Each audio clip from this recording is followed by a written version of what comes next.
Hi, I'm Carrie Kitko. I'm the Medical Director for Pediatric Stem Cell Transplant at Vanderbilt University.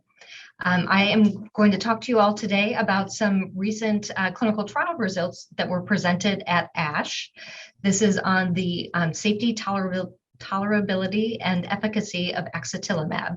It's a CSF1R humanized antibody, and it was given to patients with chronic graft versus host disease that had failed at least 2 lines of systemic therapy.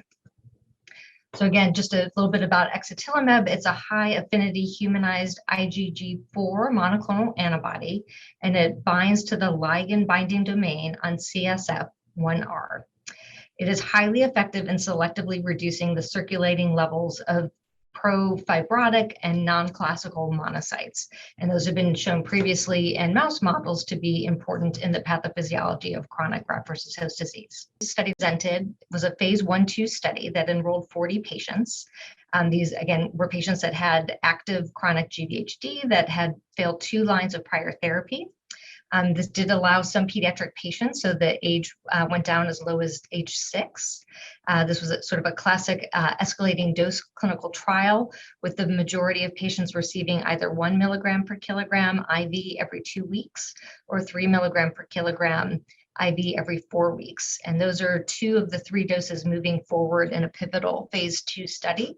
And the data that was presented at ASH focused on that particular cohort. So while there were 40 patients enrolled, the data presented really focused on the 30 patients that received those 2 doses. Again, in general, this was a very heavily pretreated cohort of patients.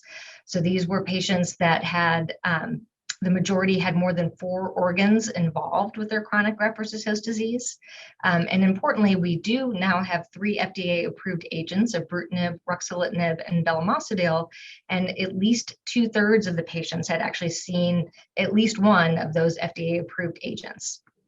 And just one more key piece to be aware of, the median length of time that these patients had chronic GvHD prior to enrollment in the clinical trial was 3 years.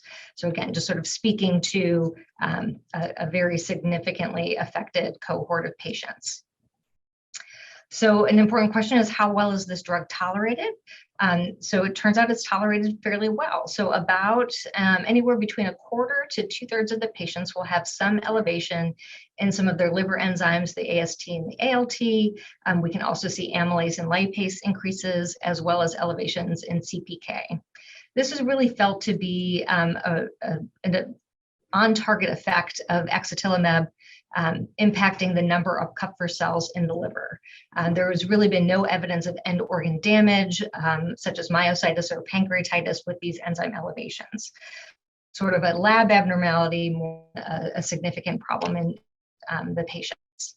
About 20% or so of the patients are developing periorbital edema. Again, this is felt to be from the reduction of some of the tissue-specific macrophages. The periorbital edema is reversible after discontinuation of the drug. It does not impact patients' vision. So another way of thinking about how well the drug is tolerated is how many patients had to stop the medication due to some of the side effects that they experienced. And there were actually only 4 patients that discontinued the axatilimab due to adverse events. There was one because of a CPK elevation, one from periorbital edema, one because of a hypersensitivity reaction, and one secondary to a fall. I think then the next important question is, it seems like it was fairly well tolerated, but did patients actually benefit from this drug?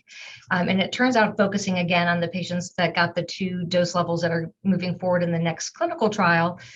So there were a total of 31 patients, and 68% of those patients had an overall response to the study drug. Another important factor to be aware of is that if patients are going to respond to axatilimab, they seem to do so quite early. So the median time to initial response was actually 1 month. So that's, I think, another helpful thing to know for your patients that are considering potentially enrolling on this trial, that if it's going to work, we tend to know pretty quickly. So there was a high rate of overall response. And then I think the next level to think about is which organs are responding. And we were able to see responses in all organs that were involved at initial enrollment on the clinical trial. Some that I think are particularly meaningful to point out are that 16 of 24 patients that had joint or fascial involvement had a complete or partial response.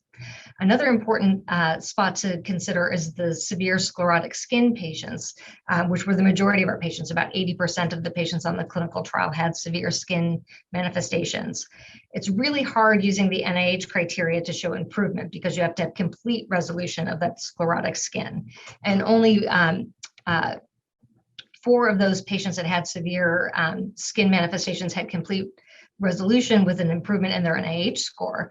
However, another way to look at that is looking at their symptom burden. And so looking at the Lee symptom scale, which looks at sort of a global overall symptom burden, if there's an improvement in 7 points in that scale, that's really felt to be clinically significant.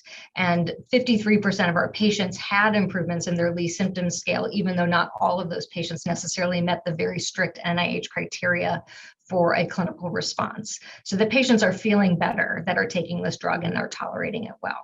So based on these, the results of the phase 1/2 study that we just discussed, they are planning on moving forward with the pivotal phase 2 study, which is now open. 2 of the doses are ones that we focused on here, the 1 milligram per kilogram every 2 weeks and the 3 milligram per kilogram every 4 weeks. There were some responses seen in the patients on a lower dose, and so they are also going to be exploring a 0.3 milligram per kilogram schedule as well. So this trial is currently open and enrolling patients, and we will hopefully be able to see results of this study sometime hopefully in 2023.